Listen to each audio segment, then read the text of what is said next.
Retaliatory airstrikes have continued through the night after the Palestinian militant group Hamas launched an unprecedented air, land, and sea attack on Israel early Saturday morning.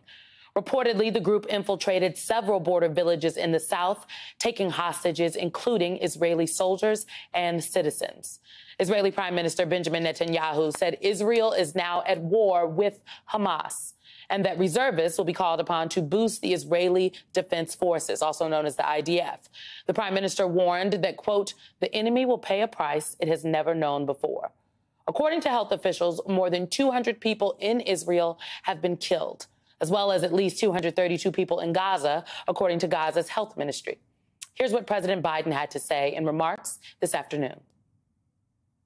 It's also a terrible tragedy on a human level. It's hurting innocent people. Seeing the lives that have been broken by this, the families torn apart, it's heartbreaking. And Jill and I are praying for those families who've been impacted by this violence. We grieve with those who've lost their loved ones, lost a piece of their soul. Joining me now to discuss is foreign policy reporter for Axios, Barak Ravid. Welcome to you, Barak. Thank you for being here. First off, you just tweeted an hour ago, Israeli Prime Minister Benjamin Netanyahu called on Palestinian civilians in Gaza to, quote, leave now because the Israeli military is going to turn all Hamas hiding places into rubble. What else are you learning? And let me just say, that sounds quite dire. Yes, I think we're going for an all-out war in Gaza. And I said here on the air a few hours ago that this is Israel's 9/11.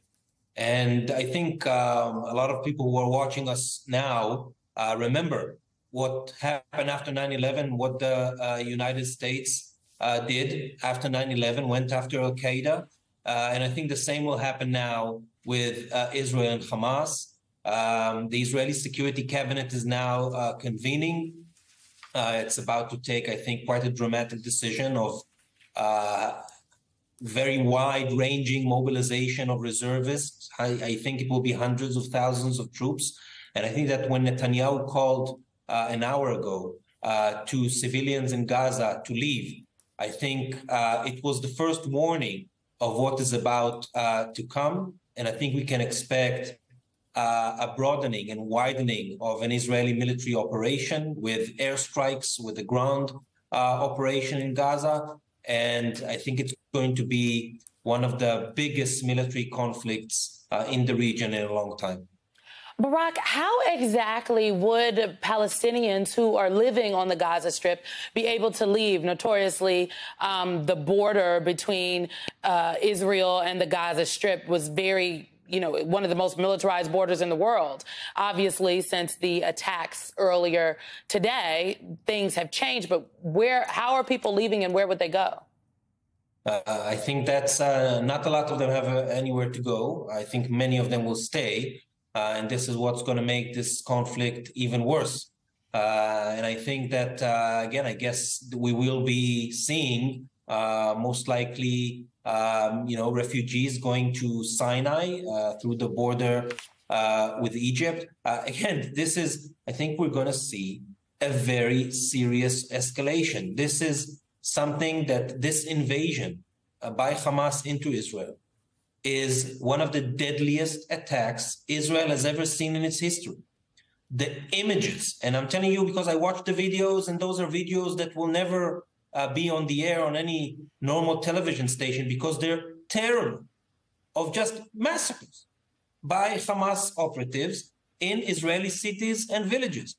The death toll right now is something around 250 Israelis who were killed. This will, I think, unfortunately, going to be much higher. Most of those who were killed are civilians.